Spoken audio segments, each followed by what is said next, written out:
pag ganyan, yung lagi ka may iniisip, tapos nagiging maiksi ang pasensya. Naging ganun ka ba, maiksi ang pasensya mo? Opo, hanggang ngayon naman po. Naku, paano yan? Di ko sino bang lalaki ang gustong jumawa ng maiksi ang pasensya? Yun nga, di ba? Kailangan, hindi pwedeng alam lang nating maiksi ang pasensya natin. So, kailangan malaman din natin, anong dapat kong gawin pag sa mga puntong puputok na ako? Di ba? Dapat natutulungan natin. Kasi hindi pwedeng lagi kang galit.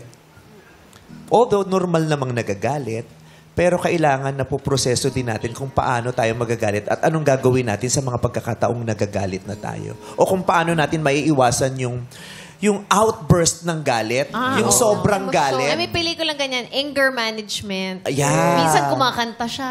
Yeah. How do we manage our anger? Our sad? Lahat naman yan dapat minamanage. Your joy, dapat minamanage your joy. Diba? Your sadness, your fears. Kasi valid naman na nagagalit. Pero dapat na manage mo. Kasi yung galit mo, maaaring ikasira mo din.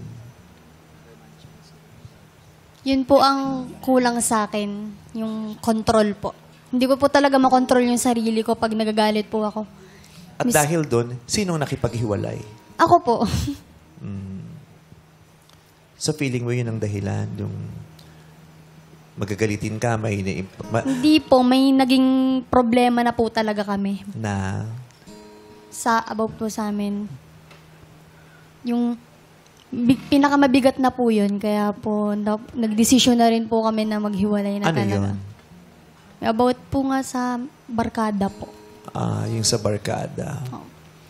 Napunta na yung attention niya. Dati sa'yo lagi. Opo. Oo. Parang Hindi ba dahil? Bakit napunta sa barkada? Dahil po din sa ugali niya, napagod ako sa pinaparamdam niya sa akin. Parang nasasakal ako. Then, parang lagi na siyang galit. Sasawa na ako. Kaya parang mas sumasaya na ako sa barkada. Yung barkada na nakapagbigay sa akin ng saya. Parang yung point na yung hindi na masaya umuwi. Di ba yung ganun? Hindi na masaya umuwi kasi lagi na may away dito di ba? Kaya gustuhin mong umuwi, magpapalipas ka lang ng oras sa labas. Tapos pag uwi mo, pagod ka na para tulog ka na. Para umiwas na lang ng umiwas. Kasi hindi na nare-resolve. Kasi dapat nire-resolve. Hindi ma-resolve. So nag-silent quit ka. Pumunta ka na lang, nag-ubos ka ng oras sa iba. Tapos inaantay mo na lang na iwan ka niya.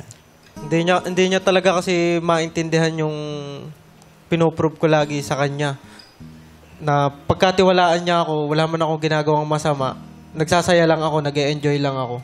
Ba't hindi mo iniwan yung babaeng hindi nagtitiwala sa'yo at hindi ka na rin masaya kaya laging kasama mo barkada mo? Ba't di ka na nakipaghiwalay ng maayos at formal? Natatakot po akong masaktan siya. Ayoko po nang bigla ko na lang pong sasabihin na ayoko na sa'yo, maghiwalay na tayo. Parang inantay ko na lang siya mag-give up. Yun talaga yun inaantay mong mag-give up na kaya nagsa-silent quit ka.